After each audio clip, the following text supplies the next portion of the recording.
ওকে, last ক্লাসে আমরা যেখানে শেষ করেছিলাম সেটা ছিল এই যে শানফিল্ড যদি ওভার স্পিডে রান করে তাহলে সেটার যে একটা সিভিয়ার একটা ড্যামেজ ঘটে সেটা পর্যন্ত আমরা দেখেছিলাম। এর পরবর্তী আমাদের যে ডিসি মেশিনটা আমরা দেখব মানে মোটর, সেটা হলো পার্মানেন্ট ম্যাগনেট ডিসি মোটর। এটা আপনারা অনেক জায়গায় পাবেন বা অলরেডি হয়তো পেয়েছেন, যারা ওই যে রোবোটিক্স এর কাজ করেন বা অন্যান্য প্রজেক্টের সাথে জড়িত আছেন তারা দেখবেন ছোট ছোট যত ডিসি মোটর গুলো আমরা হাতে নিই সবগুলো কিন্তু আসলে পার্মানেন্ট ম্যাগনেট মোটর। ওকে, পার্মানেন্ট ম্যাগনেট মোটরটা আসলে আর কিছুই না। নর্মালি আমরা এতদিন যে ডিসি মোটর গুলো পড়েছি বা সামনেও পড়বো সবগুলোতে ইলেকট্রোম্যাগনেট ব্যবহার করা হয়। ওকে, অর্থাৎ একটা ম্যাগনেটিক কোরের উপরে কয়েল জড়ানো থাকে, সেই কয়েলে আমরা এনার্জাইজ করি, অ্যাজ এ রেজাল্ট সেখানে ফ্লাক্স প্রডিউস হয় এবং সেটা ম্যাগনেটের মতো কাজ করে। এই ইলেকট্রোম্যাগনেট ব্যবহার না করে আমরা যদি ন্যাচারাল ম্যাগনেট গুলোকে ইউজ করি তাহলে সেই মেশিনকে বলা হয় পার্মানেন্ট ম্যাগনেট ডিসি মেশিন আর ডিসি মোটর। আমরা যেহেতু মোটর পড়তেছি, এটার কিছু সুবিধা আছে। প্রথমে আমরা একটু সুবিধাগুলো দেখি, হুইচ ইজ যেহেতু এখানে ফিল্ড কয়েল নেই, সো ফিল্ড কয়েলে কপার লস হওয়ার কোনো সুযোগ নেই। তারপরে যেহেতু ফিল্ড ওয়াইন্ডিং নেই, অল্প জায়গার মধ্যে এটাকে মানে সাইজটা ছোট হবে আর কি, কনস্ট্রাকশন সাইজ। তারপরে এবং আরেকটা জিনিস, এই যে ছবিটি একটু দেখেন, এই মোটরগুলো বেসিক্যালি সাইজেও একটু ছোট হয়, মানে রেটিং কম হয় আর কি। এইগুলো কিছু অ্যাডভান্টেজ রয়েছে। অন দ্য আদার হ্যান্ড কিছুটা ডিসঅ্যাডভান্টেজও রয়েছে। ওকে, ডিসঅ্যাডভান্টেজটা কি দেখেন। প্রথম কথা যে এই যে ডিসি মোটরটা রান করবে এখানে ম্যাগনেটিক ফ্লাক্স, যেহেতু ইলেকট্রোম্যাগনেট নেই, তো ম্যাগনেটিক ফ্লাক্সটা অনলি একটা ন্যাচারাল ম্যাগনেটের যে রেসিডুয়াল ম্যাগনেটিজম যেটা থাকে, যে ন্যাচারাল ম্যাগনেটের যে ফ্লাক্সটা থাকে সেটাই। তো এই ফ্লাক্স খুব একটা স্ট্রং হয় না। ওকে, তো অ্যাজ এ রেজাল্ট আমরা কি জানি যে টর্কের ইকুয়েশনের মধ্যে কিন্তু ফ্লাক্স ফাই আছে, তাই না? সো ফ্লাক্স যদি কম হয় তো টর্কটাও আমার কম হবে। ওকে, সো এই পিএমডিসি মোটর যেটা, ওকে, এই মোটরগুলোর টর্ক একটু তুলনামূলক কম হয় এবং তাতেও সমস্যা হতো না, কারণ আমাদের যে সব অ্যাপ্লিকেশন খুব হাই টর্ক প্রয়োজন হয় তা সেটাও না। সো অ্যাপ্লিকেশন ওয়াইজ সমস্যা হতো না, বাট মেইন যে সমস্যাটা হয় সেটা হলো যদি আমরা জানি ডিসি মেশিনে আর্মেচার রিয়াকশন থাকে, আর্মেচার রিয়াকশনের দুইটা ইফেক্ট আমরা দেখেছিলাম। একটা ছিল এই ম্যাগনেটিক নিউট্রাল প্লেনকে সে সরায় ফেলে, অর্থাৎ একই পোল ফেসের আন্ডারে কিছু অংশকে সে ডিম্যাগনেটাইজ করে, কিছু অংশকে সে ম্যাগনেটিজমটাকে বাড়ায় দেয় এবং ওভারঅল যেটা ঘটে ফ্লাক্স উইকেনিং হয়। ওকে, এই ফ্লাক্স উইকেনিং হওয়ার কারণে আমার কি হয় যে স্পিডের ক্ষেত্রে আমরা কি জানি যে মোটর যেহেতু স্পিডের ক্ষেত্রে ফ্লাক্স কমে গেলে স্পিডটা বেড়ে যায়। ওকে, এক্সেসিভলি স্পিড মানে স্পিড কন্ট্রোল করাটা কঠিন হয়ে যায় আর কি নো লোড অবস্থায়। এবং এটাই মানে পার্মানেন্ট ম্যাগনেটের ক্ষেত্রে এই ফ্লাক্স উইকেনিংটা খুব মানে একটা প্রবলেমেটিক, বিকজ যে ফ্লাক্স যদি বিপরীতভাবে কাজ করে অর্থাৎ সাবস্ট্রাকটিভ হয় আর্মেচার রিয়াকশনের কারণে ওভারঅল যেহেতু ফ্লাক্সটা কমে যায়, তো এটা পার্মানেন্টলি, যেহেতু এখানে আমার ফিল্ডের ফ্লাক্সকে আর ইনক্রিজ করার কোনো সুযোগ নাই, সো এই যে এই সাবস্ট্রাকটিভ বাই নেচার বা ওভারঅল যে ফ্লাক্স কমায় দেওয়ার কারণে এটাকে পার্মানেন্টলি ডিম্যাগনেটাইজ করে ফেলতে পারে। ওকে, অর্থাৎ আপনি একটা ন্যাচারাল ম্যাগনেট বসালেন, তার যে রেসিডুয়াল ফ্লাক্সটা ছিল মোটরকে রান করলেন, রান করার কারণে তার ফ্লাক্স কমে গেল। ওকে, তো ফ্লাক্স যদি কমে যায় তাহলে তো আসলে তার তার কি হবে? সে ওই যে আমরা যেটা আগে প্রবলেম গুলো দেখেছিলাম আর কি, ফ্লাক্স নাই তার মানে স্পিডের ক্ষেত্রে সমস্যা, আর ফ্লাক্স নাই মানে টর্ক হবে না, ঠিক আছে? এন্ড অলসো এই যে ডিম্যাগনেটাইজেশন যেটা, সেটা শুধু যে আর্মেচার রিয়াকশনের কারণে ঘটে তাও না, এই মোটরটা যদি এক্সেসিভলি রান করতে থাকে বা ওভারহিট যদি হয়, আমরা কি জানি হিটের কারণেও ন্যাচারাল ম্যাগনেটের ওই যে বাংলায় বলে চৌম্বকত্ব কমতে থাকে। তো সেটাও পার্মানেন্ট ম্যাগনেটের একটা প্রবলেম। তো ইউজুয়ালি ছোটখাটো অ্যাপ্লিকেশনে আমরা এই যে দেখেন this is a BH curve.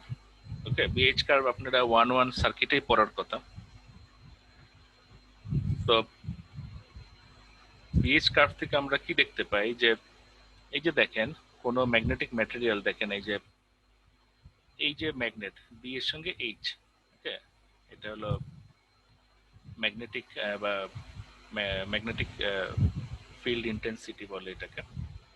তো এটা বাড়ার সাথে সাথে বি ফিল্ড বাড়তে থাকে, বাট এটা যখন একবার কিছু পরিমাণ অর্থাৎ ফ্লাক্স অ্যালাইন হয়ে যায়, কিছু পরিমাণ ফ্লাক্স অ্যালাইন যদি হয়ে যায় বা যখন অ্যালাইন হওয়ার পরে আমি যদি সেই ফিল্ড থেকে সেই ফিল্ডটাকে সরাও ফেলতে চাই, তারপরেও দেখেন কিছু পরিমাণ সেটা জিরো হয় না। ওকে, এই যে দেখেন যখন এইচ জিরো হয়ে গেছে তখন কিন্তু বি আর জিরোতে ব্যাক করে নেয়। ওকে, এটাই হলো গিয়ে আমার রেসিডুয়াল ফ্লাক্স।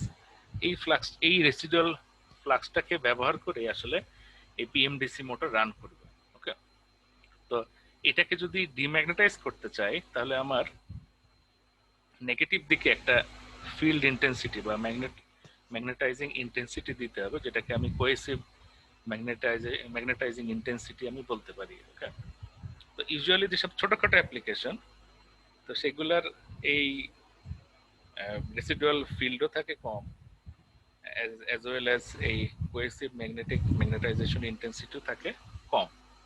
সো আমি যদি মানে বড় মেশিনের ক্ষেত্রে যাই, আমার অবজেক্টিভ হবে যে এই রেসিডুয়াল ফ্লাক্সটা যত বেশি হয় as well as coercive magnetization intensity এটার জন্য বেশি হয়, সো দ্যাট খুব সহজে এটাকে ডিম্যাগনেটাইজেশন করা না যায়। তো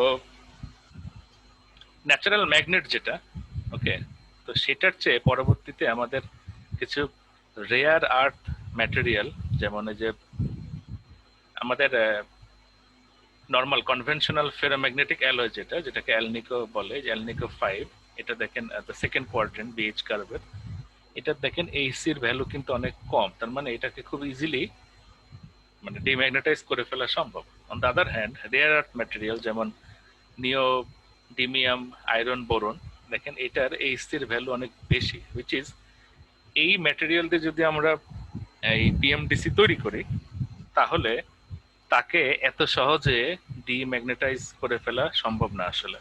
ওকে, সো সময়ের সাথে সাথে আর কি আস্তে আস্তে আমরা এই জাতীয় ম্যাটেরিয়াল ব্যবহার করে যদি পিএমডিসি তৈরি করতে পারি তো সেগুলো অবশ্যই বেটার হবে দেন কনভেনশনাল যে আমাদের ম্যাগনেটগুলি রয়েছে সেটার চেয়ে। স্পিড কন্ট্রোল নেক্সট যে টপিকটা, সেটা হলো পিএমডিসির স্পিড কন্ট্রোল কিভাবে করা যায়। যেহেতু এটার কোনো ইলেকট্রোম্যাগনেট নাই, সো এটার ফ্লাক্স কন্ট্রোল পসিবল না। ওকে, তাহলে কিভাবে করা যায়?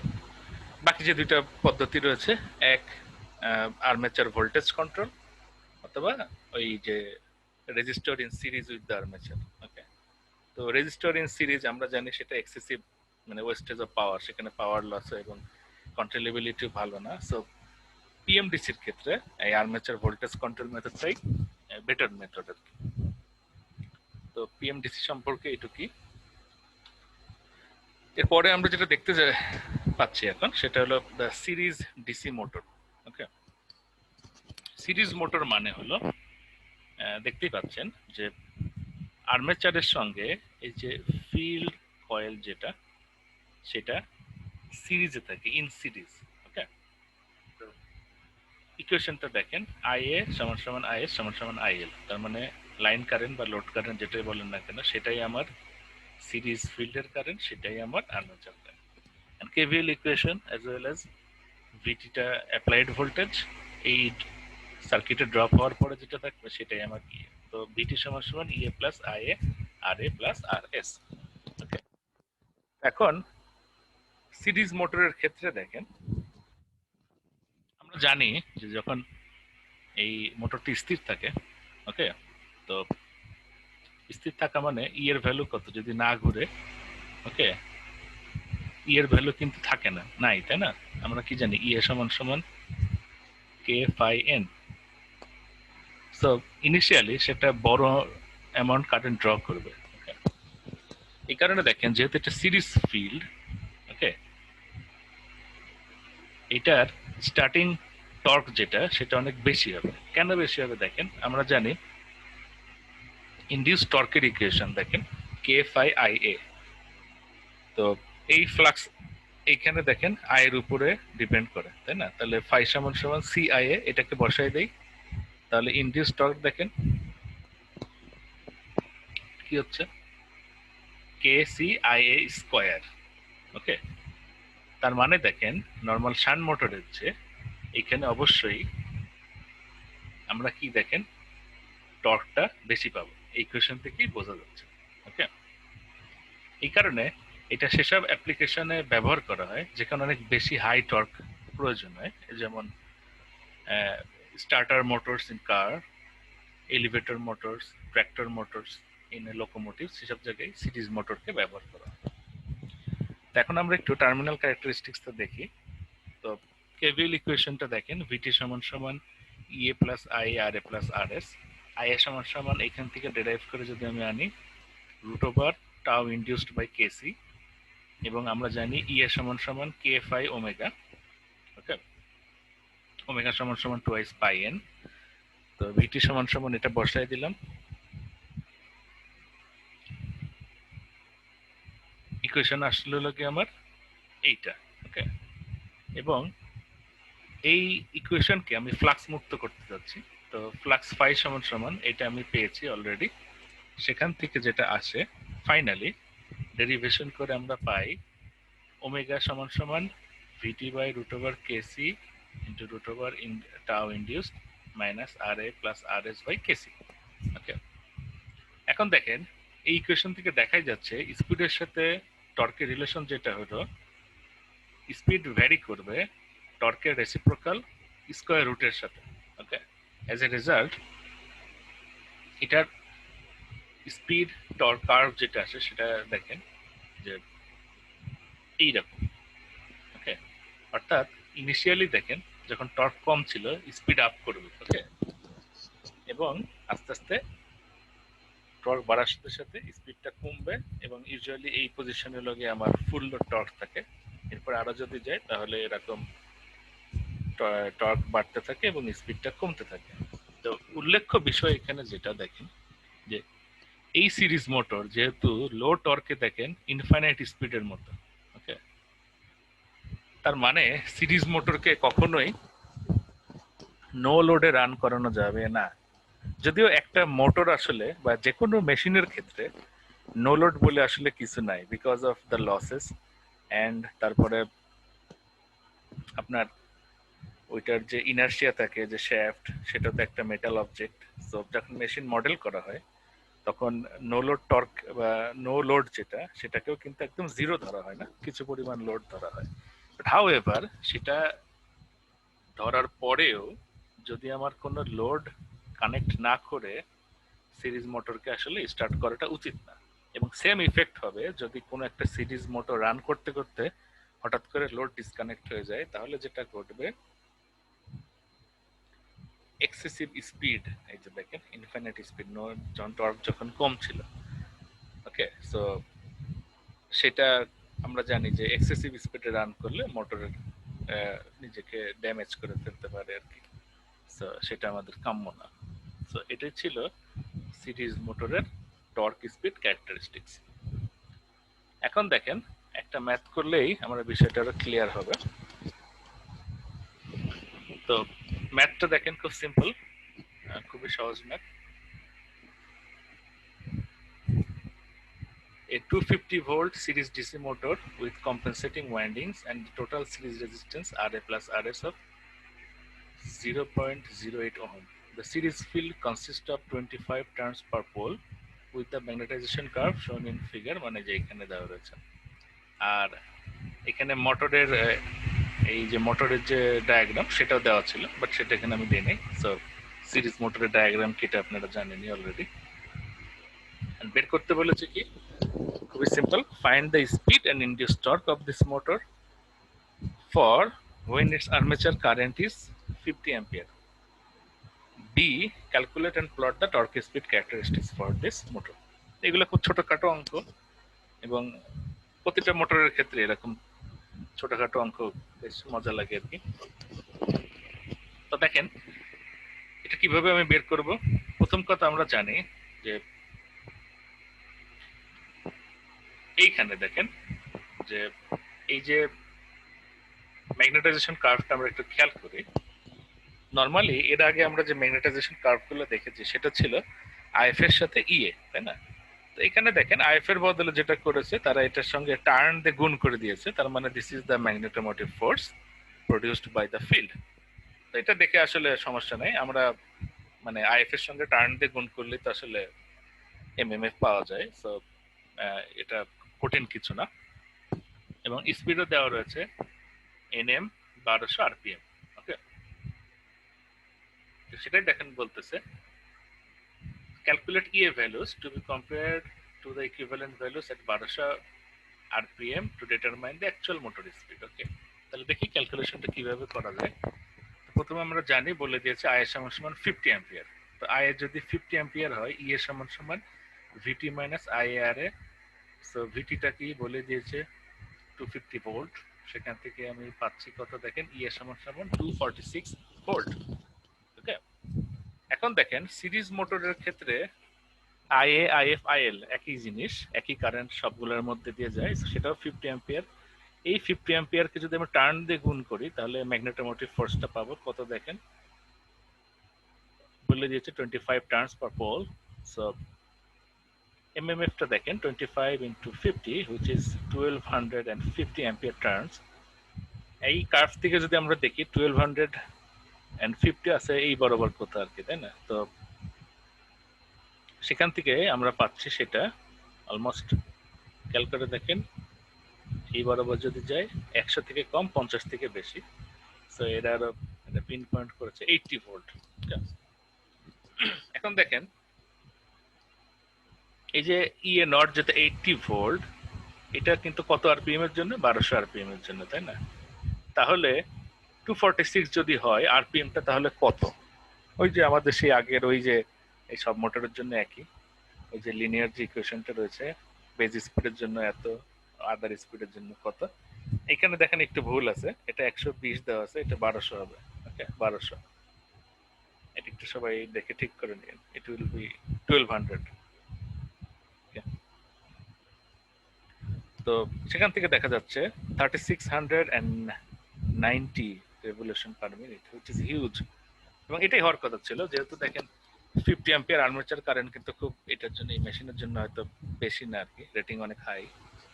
দ্যাটস ওয়াই কমের দিকে, যেহেতু লোড কমের দিকে, সেহেতু আরপিএমটা হাই হবে।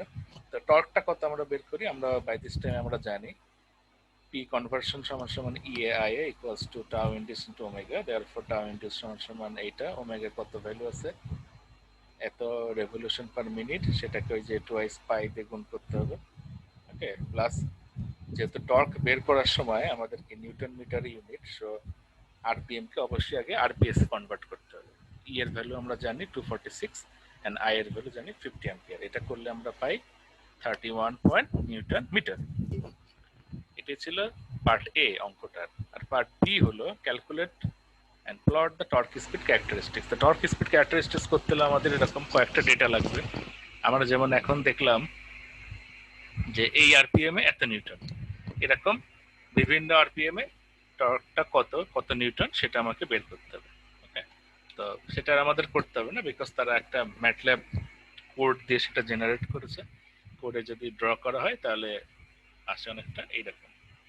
ওকে,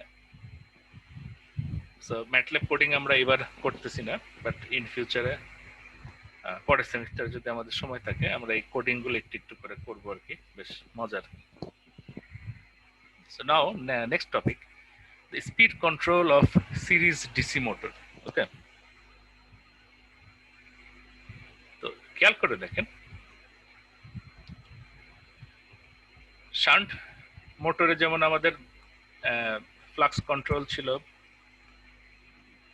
অ্যান্ড আর্মেচার ভোল্টেজ কন্ট্রোল ছিল, সিরিজ রেজিস্টর ছিল। সেগুলোর মতো এতগুলি কন্ট্রোল মেকানিজম এখানে ব্যবহার হয় না। এখানে দ্য এফিশিয়েন্ট ওয়ে সেটা হলো টার্মিনাল ভোল্টেজ, অর্থাৎ যে আমার ইনপুট ভোল্টেজ যেটা ভিটি, সেইটা ভ্যারি করার মাধ্যমে আমি স্পিডটা চেঞ্জ করি। এই ইকুয়েশনে খেয়াল করে দেখেন ভিটিটা এখানে আছে, ভিটির সাথে প্রপোর্শনাল। ভিটি বাড়লে ওমেগা বাড়বে, ভিটি কমলে ওমেগা কমবে। এছাড়া ওই যে আর্মেচারের সঙ্গে যে সিরিজে রেজিস্ট্যান্স দিয়ে সেটা দিয়েও কন্ট্রোল করা যায়, কিন্তু দ্যাট ইজ এ মানে সেখানে অনেক পাওয়ার লস হয়, ওই যে সিরিজে যে রেজিস্ট্যান্সটা লাগানো হচ্ছে সেটাই। সো ওটা দিয়ে করা যায়, বাট এফিশিয়েন্ট মেথড না। ওকে, এবং লাস্টে যেটা বলতে চেয়েছে সেটা হলো যে একটা সময় এই ইনপুট ভোল্টেজ ভ্যারি করা এত সহজ ছিল না। ওকে, তো তখন ওই আর্মেচারের সঙ্গে সিরিজের রেজিস্ট্যান্স লাগাই স্পিডটা কন্ট্রোল করা হতো। বাট এখনকার দিনে উইথ দ্য মানে মডার্ন পাওয়ার ইলেকট্রনিক ডিভাইসেস, এখন আমাদের জন্য বিভিন্ন ফ্রিকোয়েন্সির বিভিন্ন ভোল্টেজ জেনারেট করার কোনো ব্যাপারই না। সব স্পিড কন্ট্রোল এখন আসলে ভোল্টেজ কন্ট্রোল মেথড সিরিজ মোটরের জন্য এখন খুব ইজি। এটাই ছিল আমাদের সিরিজ মোটরের স্পিড কন্ট্রোল। এরপরে আমরা দেখব আজকে last topic, which is the compounded DC motor. Compounded মানেই আমরা বুঝতে পারতেছি যে এর মধ্যে series field and shunt field দুটাই থাকবে। ওকে, এবং আমরা জেনারেটরে পড়েছিলাম কম্পাউন্ডেড ডিসি জেনারেটর, সেটা দুই ধরনের ছিল, একটা ডিফারেন্সিয়ালি কম্পাউন্ডেড, একটা কিউমুলেটিভলি কম্পাউন্ডেড। এখানেও তাই হবে। আবার জেনারেটর আমরা দেখেছিলাম সেখানে ছিল লং শান্ট, শর্ট শান্ট, এখানেও সেটা সম্ভব, লং শান্ট এবং শর্ট শান্ট। এবং কেভিএল ইকুয়েশন গুলো আমরা একটু দেখি। এখানে দেখেন দুইটা ছবি, প্রথমটা হলো আমার কিউমুলেটিভলি। কিউমুলেটিভলি মানে হলো যে অ্যাডিটিভ হবে, সিরিজ ফিল্ড এবং শান্ট ফিল্ডের ডিরেকশন এক হবে, তারা দুটা ফ্লাক্স যোগ হবে। অ্যান্ড ডিফারেন্সিয়ালি কম্পাউন্ডেড মানে হলো সাবস্ট্রাকটিভ, অর্থাৎ একটা যা হবে আর একটা তার চেয়ে অন্যরকম হবে আর কি। ওকে, এই ছবিতে তাকায় দেখেন, এই যে আপনার স্কোয়ার এবং ডট, দেখেন এখানে কারেন্টের ডিরেকশন অনুযায়ী দেখেন ডট দিয়ে ঢুকতেছে, এখানেও যদি ডট দিয়ে ঢুকে তাহলে সেটা কিউমুলেটিভলি কম্পাউন্ডেড। আর যদি দেখেন স্কোয়ারকে আমি ধরি তাহলে দেখেন ডিরেকশনটা উল্টা, এটার যেদিক দিয়ে ঢুকতেছে এটা তার উল্টা, তার মানে এটা উল্টা। ওকে, তো আবার দেখেন দুইটা ছবি, ঠিক আছে, তার মানে দেখেন একটা লং শান্ট, একটা হলো আবার শর্ট শান্ট। ওকে, সো এই দুটো ছবি দেখলে আসলে পুরোটা ক্লিয়ার হয়ে যায়। আর একটা জিনিস খেয়াল করে দেখেন এখন KVL equation, which is Vt equals to EA plus IRA plus RS, সেই আগের আমাদের KVL ইকুয়েশন তো একই থাকবে। ওকে, লং শান্ট হোক আর শর্ট শান্ট হোক যেটাই হোক, KVL ইকুয়েশন। অ্যান্ড আমাদের নন লিনিয়ার অ্যানালাইসিস করার জন্য ওই যে নেট এমএমএফ এর ইকুয়েশনটা লাগে, সেটা দেখেন নেট এমএমএফ সমান সমান MMF produced by shunt field plus minus, তার মানে কিউমুলেটিভলি কম্পাউন্ড যদি হয় তাহলে এটা প্লাস, ডিফারেন্সিয়ালি কম্পাউন্ডেড হলে এটা মাইনাস। এটা কি MMF produced by series field minus MMF produced by armature reaction. সেখান থেকে সিম্পলিফাই করে ইকুয়েশন লেখা যায় যে আইএফ প্রাইম, আই প্রাইমটা হলো আমার শান্ট ফিল্ডের কারেন্ট। কোন কারেন্ট? অর্থাৎ নেট ম্যাগনেটোমোটিভ ফোর্সের জন্য যে কারেন্টটা আমার প্রয়োজন হয়। আমরা যদি ম্যাথ করি, সেই ম্যাথে আমাদের ম্যাগনেটাইজেশন কার্ভ থেকে আমাদের যদি ই এর কোনো ভ্যালু বের করতে হয় এবং করেসপন্ডিং এই যে আর্মেচার রিঅ্যাকশনের ইফেক্ট এবং সিরিজ ফিল্ডের ইফেক্ট, সেটা একটা ইকুইভ্যালেন্ট ফিল্ড কারেন্টে কনভার্ট হয়ে ই এটা কত আসে আমরা যদি বের করতে চাই, তখন আমাদের এই ফর্মুলাটা লাগে। ওকে, সো নেক্সট আমরা দেখব এটার terminal characteristics, which is the torque speed characteristics. So প্রথমে আমরা আসি আলাদা আলাদা ভাবে। প্রথমে কিউমুলেটিভলি কম্পাউন্ডেড ডিসি এখানে আমি ডিসি জেনারেটর লিখছি, এটা আসলে ডিসি মোটর হবে। তো ডিসি মোটরের ক্ষেত্রে দেখেন কিউমুলেটিভলি কম্পাউন্ড মোটর যেটা, সেটা আসলে মানে ইনিশিয়াল যে আমরা টর্কটা যদি দেখি শান্টের চেয়ে বেশি হবে, যেহেতু তার মধ্যে সিরিজ ফিল্ড রয়েছে, আবার সিরিজ ফিল্ডের চেয়ে একটু কম হবে। তার মানে দেখেন শান্ট এবং সিরিজের মাঝামাঝি, তার মানে এটা শান্টের সুবিধা এবং সিরিজের সুবিধাগুলোকে একসাথে কম্বাইন করবে। ওকে, তো সেটাই করা হয়েছে। এখন দেখেন এই যে ডায়াগ্রাম, এটা হলো করা হয়েছে, আমরা একটা শান্ট মেশিন, কম্পাউন্ড মেশিন, একটা সিরিজ মেশিন, তিনটারই যদি আমার রেটেড টর্ক একই হয়, সেটার মানে ক্যারেক্টারিস্টিক্স কার্ভটা হলো এরকম, তিনটা রেটেড একই রেটেড টর্ক, সেটার সঙ্গে মিলাই এটা দেখানো হয়েছে। আর পরের ছবিটা দেখা হয়েছে যে নো লোড অবস্থায় দুইটার একই পজিশন ছিল, একটা শান্ট হলে এরকম স্ট্রেইট হতো এবং কিউমুলেটিভলি কম্পাউন্ড হওয়ার কারণে তার অবস্থাটা এই যে এইরকম হয়ে যাচ্ছে। ওকে, তো সেটাই বলা হয়েছে যে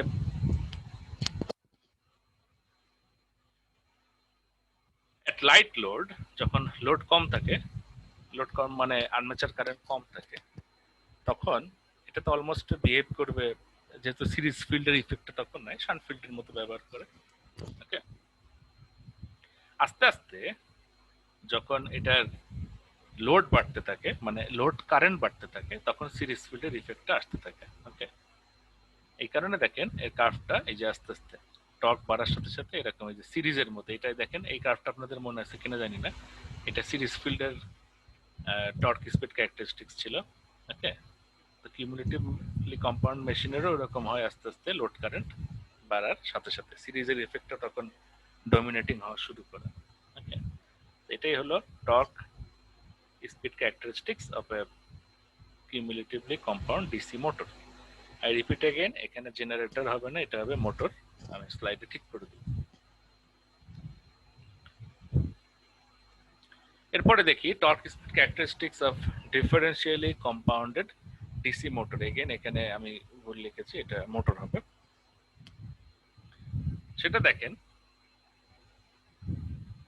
in a differentially compounded DC motor যেটা, সেখানে কি ঘটে দেখেন, আমরা কি জানি যে আর্মেচার কারেন্ট যত বাড়বে তত কি করবে, সে সিরিজ ফিল্ডের কারেন্টটা বাড়বে, তাই না?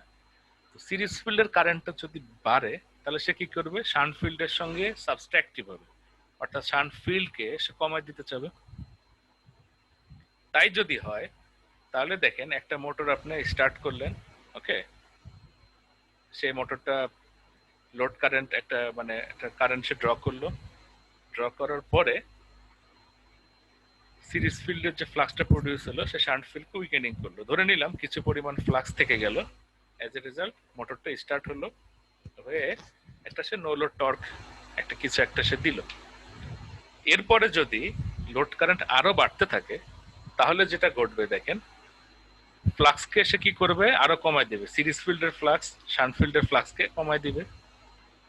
অ্যাজ এ রেজাল্ট মেশিনের স্পিড বাড়বে, এই স্পিড বাড়ার কারণে সে আরো বেশি লোড কারেন্টকে ড্র করবে, লোড কারেন্ট আরো যত বাড়বে, ঠিক আছে, আরো বেশি সে স্পিড আপ করতে থাকবে। তার মানে ইভেন্চুয়ালি যেটা ঘটবে, মোটরটা আনস্টেবল হয়ে যাবে, স্পিডের কোনো নিয়ন্ত্রণ নাই, নিয়ন্ত্রণহীন একটা মোটর এসে পরিণত হবে। এই জন্য দেখেন কার্ভটা হলো এরকম, এইটুক পর্যন্ত ঠিক ছিল, এরপরে দেখেন বাড়া শুরু করেছে, তার মানে একে আর নিয়ন্ত্রণ করা সম্ভব না। আর মেশিনে যদি আর্মেচার রিয়াকশন থাকে, তাহলে তো কথাই নাই, ফ্লাক্স উইকেনিং এর ইফেক্ট হলো এক্সেসিভ স্পিড গেইন। ওকে, এই কারণে সিরিজ মোটর ব্যবহার করা হয় না, শুধু যে এইটা কন্ট্রোল ঝামেলা সেটার কারণে না, এই মোটরকে স্টার্ট করা কঠিন, কারণ আমরা জানি কোনো মোটর ইনিশিয়ালি একটা বড় কারেন্ট ড্র করে। ওকে, তো সেই কারেন্ট যদি সে ড্র করে এবং সিরিজ ফিল্ডের ফ্লাক্স যদি বেশি হয়, যেটা শান্ট ফিল্ডকে ডিম্যাগনেটাইজ করে দিল, তাহলে দেখেন কি ঘটবে, সেই মোটরটা তো স্টার্টে নিতে পারবে না। ওকে, স্টার্টিং সময় যে ফ্লাক্স থাকা দরকার ছিল সে ওইটা পাচ্ছে না, প্লাস সিরিজ ফ্লাক্স যদি বেশি হয় সে মেইন ফ্লাক্সকে রিভার্স করে দিতে পারে। ওকে, সো এইটা আসলে হয় সেই মোটর স্থির থাকবে অথবা স্লোলি রিভার্স দিকে রান করতে পারে খুবই স্লোলি, এবং এই এক্সেসিভ আর্মেচার কারেন্টের কারণে সে আর্মেচারকে বার্ন আপ করে দিতে পারে আর কি। সো মানে এই মোটর আসলে ব্যবহার করার কোনো যুক্তি নেই। ওকে, সেই কারণে এই মোটর তেমন ব্যবহার করা হয়ও না। Okay? এরপরে আমরা দেখি স্পিড কন্ট্রোল।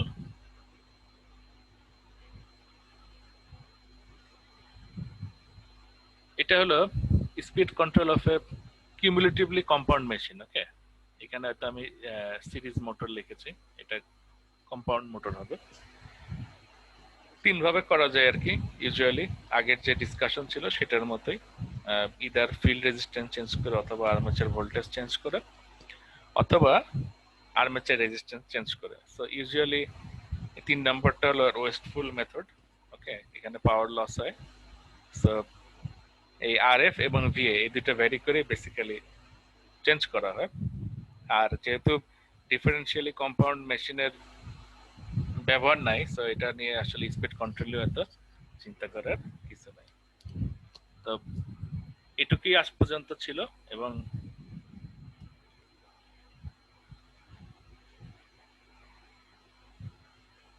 মোটর এখানে আমাদের শেষ, মানে বেসিক মোটরের বর্ণনা পড়া শেষ।